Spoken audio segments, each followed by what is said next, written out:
geografi, kedua, prinsip geografi, ketiga, fenomena geosfer dalam kehidupan sehari-hari.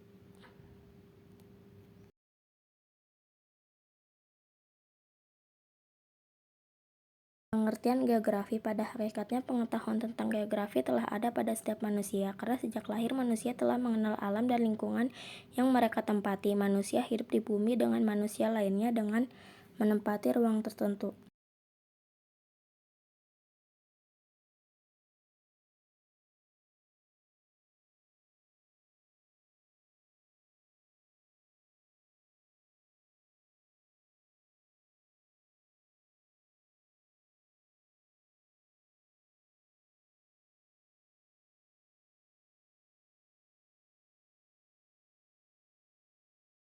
Satu, Ferdinand von Richthofen 1833 mengemukakan bahwa geografi melukiskan gejala-gejala dan sifat-sifat permukaan bumi dan penduduknya yang disusun menurut letaknya dan menerangkan gejala dan timbal balik serta sifat-sifat tersebut.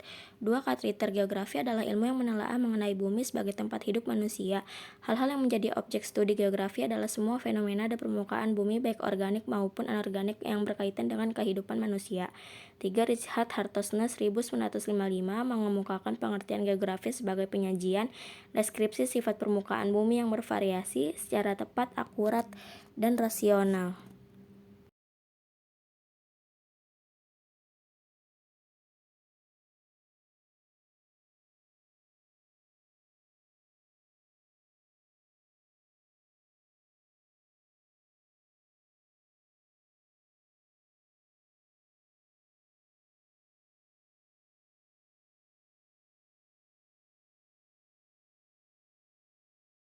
Sarbo 1977 memberikan definisi bahwa geografi erat kaitannya dengan faktor lokasi, karakteristik tertentu, dan hubungannya antar wilayah secara keseluruhan.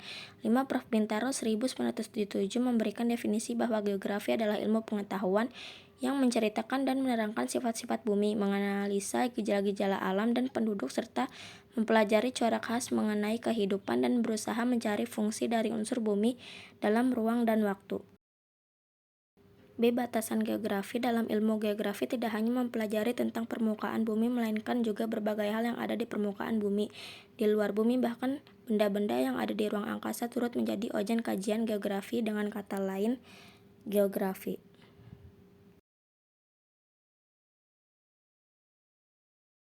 dari beberapa pengertian geografi yang telah dikemukakan oleh para ahli ternyata cukup bervariasi. Namun demikian ada beberapa unsur yang sama, yaitu: 1. Menekankan pada objek yang sama, yaitu permukaan bumi. 2. Penyebaran manusia dalam ruang dan kaitannya dengan lingkungan. 3. Terdapat unsur-unsur seperti pencitraan, analisis, penerapan, jarak, interaksi, dan penyebaran.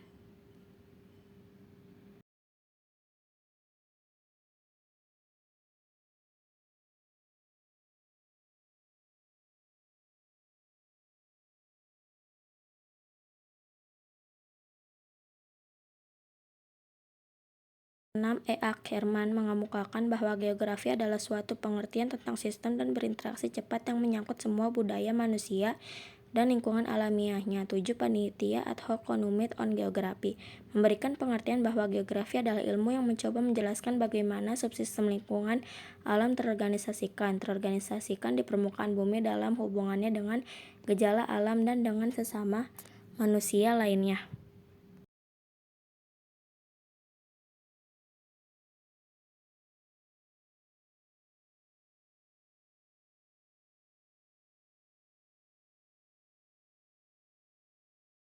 Ruang lingkup geografi. Secara umum, ruang lingkup geografi dibedakan menjadi dua, yaitu sebagai berikut: mempelajari fisik bumi sebagai tempat tinggal manusia yang biasa disebut ilmu bumi alam fisikal geografi atau geografis fisis. 2. Mempelajari kehidupan di atas permukaan bumi yang meliputi dunia tumbuh-tumbuhan dipandang dari segi geografi atau fitogeografi. Mempelajari dunia hewan yang disebut juga zoogeografi. Mempelajari hubungan antara manusia dengan lingkungan alam yang disebut juga geografi sosial atau humati-geografi.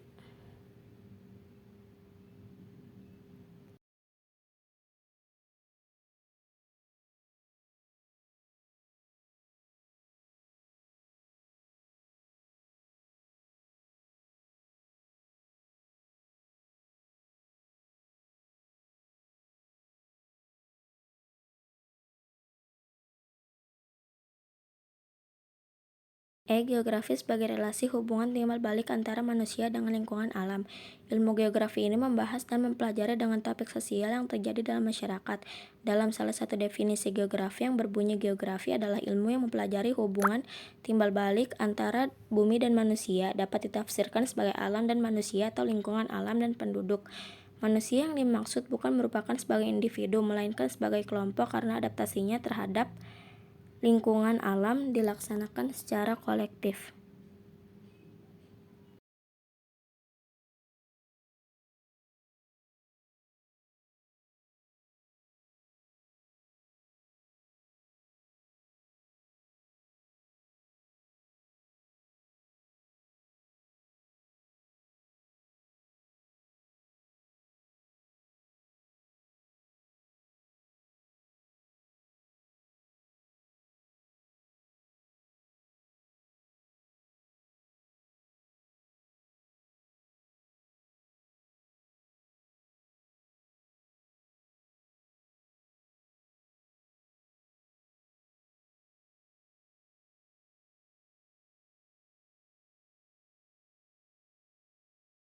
Geografi sebagai ilmu ekologi manusia.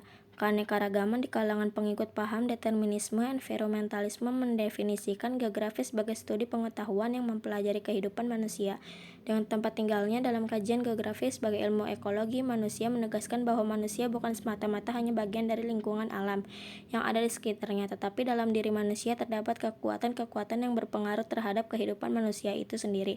Setiap masyarakat mempunyai kebudayaan sendiri yang diwarisi dari nenek moyang mereka, mempunyai teknologi dan peralatan, mempunyai cara-cara atau pandangan hidup untuk mempertahankan diri dari kekuatan alam.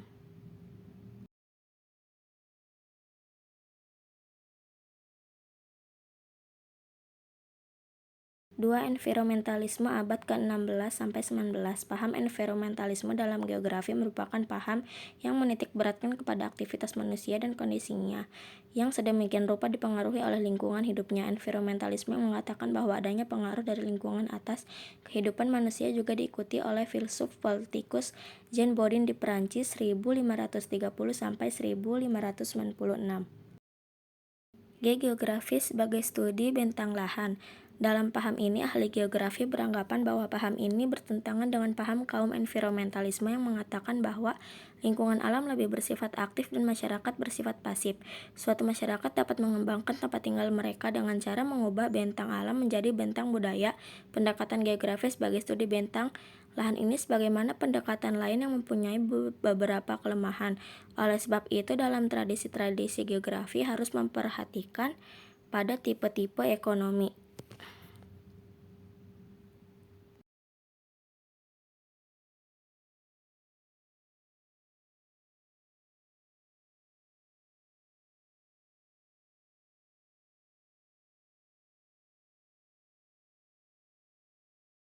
Manfaat ilmu geografi. Dengan mempelajari ilmu geografi, berbagai manfaat dapat kita secara umum. Manfaat dari ilmu geografi adalah membantu dan memahami negara sendiri, karena dengan belajar geografi akan dapat mengetahui kelebihan dan kekurangan dari negara sendiri. Dengan belajar ilmu geografi bisa menambah wawasan global dalam memasuki era globalisasi. Apa yang terjadi dalam belahan bumi yang lain akan segera diketahui, sehingga diperlukan sekali untuk mengetahui tentang geografi negara lain.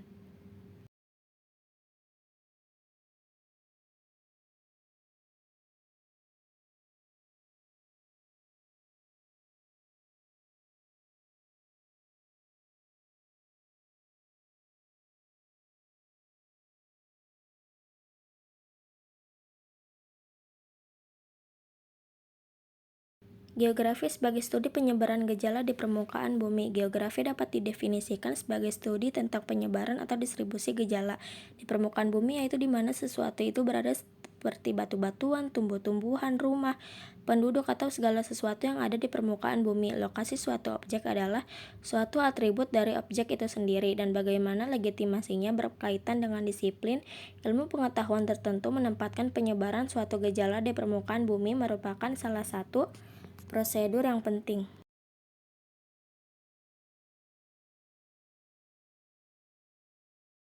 2. Prinsip geografi. Prinsip geografi merupakan dapat diartikan sebagai sebuah dasar dalam mengkaji penjabaran, pengungkapan, dan penyajian gejala, variabel, faktor, serta masalah-masalah geografi dalam fenomena geosfer. Ketika akan dikaji, dasar prinsip ini harus menjiwai. Secara garis besar, pengertian prinsip geografi ia suatu gejala dan fakta yang tersebar tak merata di permukaan bumi, seperti bentangan alam, hewan, tumbuh-tumbuhan, dan manusia. A. Prinsip penyebaran distribusi. Dalam pengertian prinsip geografi, prinsip distribusi adalah prinsip yang pertama, yakni persebaran tentang bentang alam yang ada di permukaan bumi yang tidak merata, yang menjadikan setiap wilayah atau daerah berbeda satu dengan lainnya. Sebagai contoh, ialah persebaran total penduduk transmigran di Indonesia tidak merata.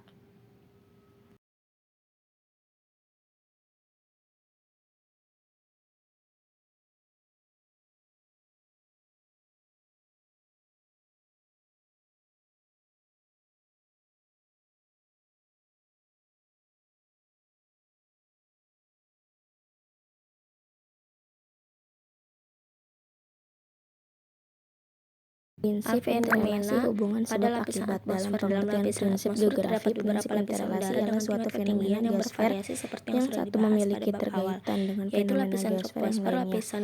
Hubungan antar fenomena dan faktor geografi dapat diungkapkan dengan memperlihatkan persebaran gejala faktor tersebut. Sebagai contoh, letak garis lintang dapat mempengaruhi iklim. Gerakan penghijauan dapat mencegah banjir dan tanah longsor. Kepadatan penduduk mempengaruhi pembangunan di segala bidang dan sebagainya.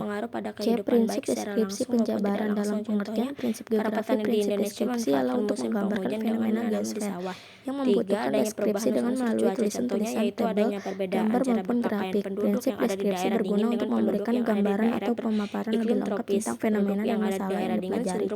Prinsip deskripsi tidak hanya disampaikan melalui kata-kata dan peta, melainkan bisa berupa grafik, diagram, dan tabel. Sebagai contoh ialah peta persebaran sumber daya alam di Indonesia, grafik pertumbuhan penduduk di Indonesia, dan lain sebagainya. D. Prinsip korologi. Prinsip korologi merupakan prinsip geografi yang menjelaskan berbagai prinsip yang telah dipelajari, yaitu prinsip penyebaran, prinsip interrelasi, prinsip deskripsi. Prinsip korologi menganalisa suatu wilayah atau daerah berdasarkan dari 3 prinsip sebelumnya, yaitu prinsip distribusi, prinsip deskripsi, dan prinsip interrelasi, hingga suatu wilayah akan mempunyai karakteristik sendiri. Sebagai contoh, penduduk daerah pesisir pantai lebih banyak bermata pencaharian sebagai nelayan karena mereka lebih mudah untuk mendapatkan ikan dari laut. Curah hujan di Indonesia bagian timur lebih tinggi daripada curah hujan di Indonesia bagian barat karena pengaruh suhu dan kelembapan.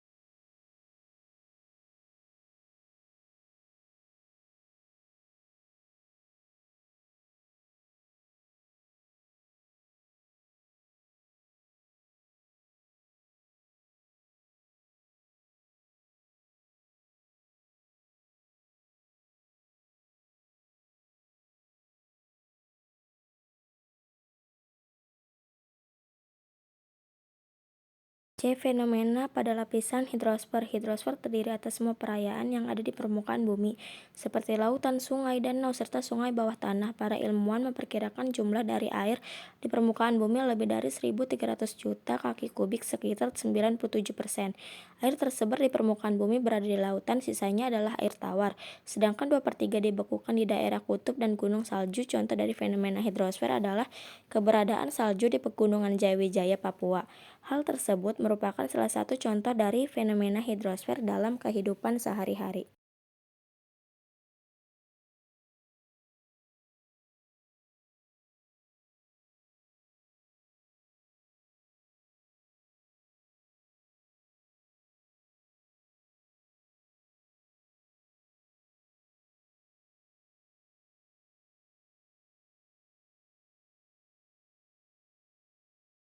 D. Prinsip korologi. Prinsip korologi merupakan prinsip geografi yang menjelaskan berbagai prinsip yang telah dipelajari, yaitu prinsip penyebaran, prinsip interrelasi, dan prinsip deskripsi. Prinsip korologi menganalisa suatu wilayah atau daerah berdasarkan dari 3 prinsip sebelumnya, yaitu prinsip distribusi, prinsip deskripsi, prinsip interrelasi, hingga suatu wilayah akan mempunyai karakteristik sendiri. Sebagai contoh, penduduk di daerah pesisir pantai lebih banyak bermata pencaharian sebagai nelayan karena mereka lebih mudah untuk mendapatkan ikan di laut. Curah hujan di Indonesia sebagai timur lebih tinggi daripada curah hujan di Indonesia bagian barat karena pengaruh suhu dan kelembapan.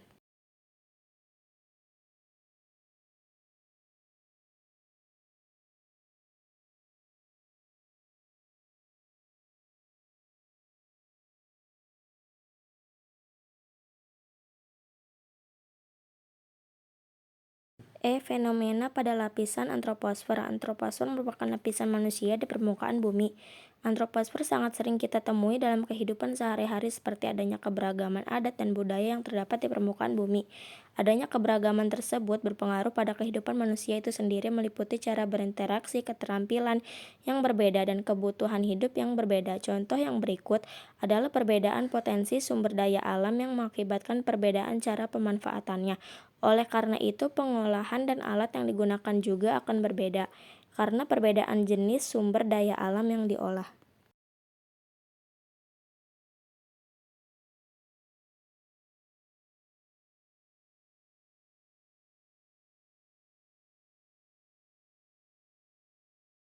Bab 3. Fenomena geosfer dalam kehidupan sehari-hari. Pengertian geosfer merupakan suatu fenomena atau kejadian yang sudah terjadi di permukaan bumi. Geosfer berasal dari kata geo yang berarti wilayah dan sfer yang memiliki arti menaungi ataupun mengelilingi.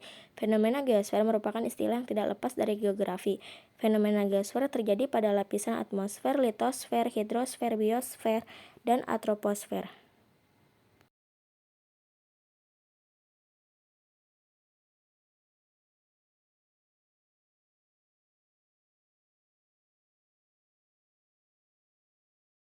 Fenomena pada lapisan atmosfer. Dalam lapisan atmosfer terdapat beberapa lapisan udara dengan tingkat ketinggian yang bervariasi seperti yang sudah dibahas pada bab awal, yaitu lapisan troposfer, lapisan stratosfer, lapisan mesosfer, lapisan termosfer, dan lapisan eksosfer. Contoh dari fenomena pada lapisan atmosfer sebagai berikut.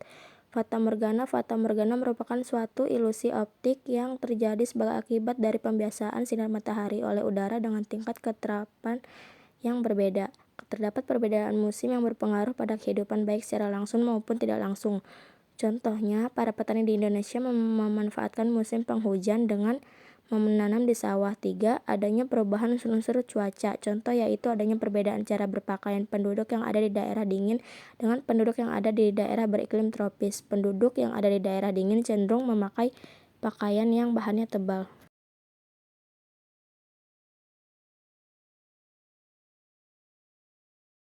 Fenomena pada lapisan litosfer. Beberapa contoh dari fenomena yang terjadi pada lapisan litosfer adalah terjadinya gempa, adanya erosi, dan tanah longsor. Gempa dapat terjadi karena pergeseran lempeng tektonik yang adanya aktivitas vulkanik. Gempa yang terjadi akibat pergeseran lempeng tektonik pernah dialami di daerah Yogyakarta pada tahun 2009, gempa di daerah Kepulauan Metawi, Sumatera Barat pada tahun 2010, dan gempa di Maluku pada tahun 2019.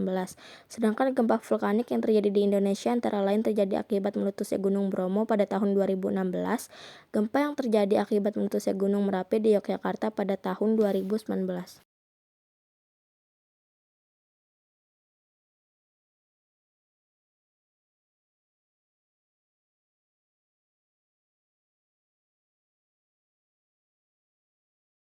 Fenomena pada lapisan hidrosfer. Hidrosfer terdiri atas semua perayaan yang ada di permukaan bumi, seperti lautan, sungai, danau, serta sungai bawah tanah. Para ilmuwan memperkirakan jumlah dari air di permukaan bumi lebih dari 1.300 juta kaki kubik, sekitar 97%. Air tersebar di permukaan bumi berada di lautan, sisanya adalah air tawar, sedangkan 2/3 dibekukan di daerah kutub dan gunung salju. Contoh dari fenomena hidrosfer adalah keberadaan salju di Pegunungan Jaya Wijaya, Papua. Hal tersebut merupakan salah satu contoh dari fenomena hidrosfer dalam kehidupan sehari-hari.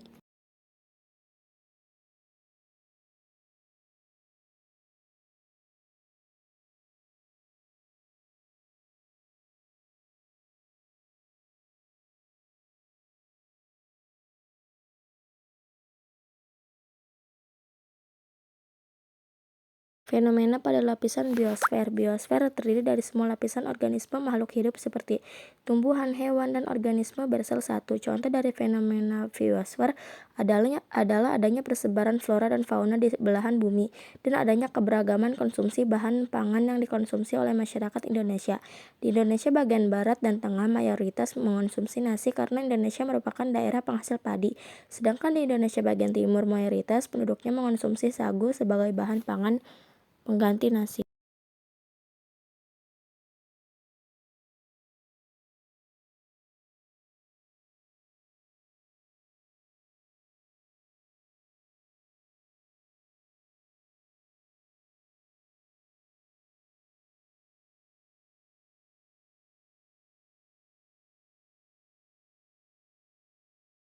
Fenomena pada lapisan antroposfer. Antroposfer merupakan lapisan manusia di permukaan bumi.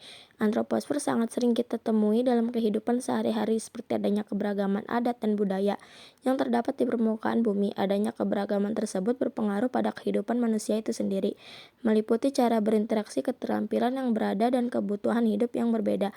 Contoh yang berikut adalah perbedaan potensi dari sumber daya alam yang mengakibatkan perbedaan cara pemanfaatannya. Oleh karena itu, pengolahan dan alat yang digunakan juga akan berbeda karena perbedaan jenis sumber daya alam yang diolah.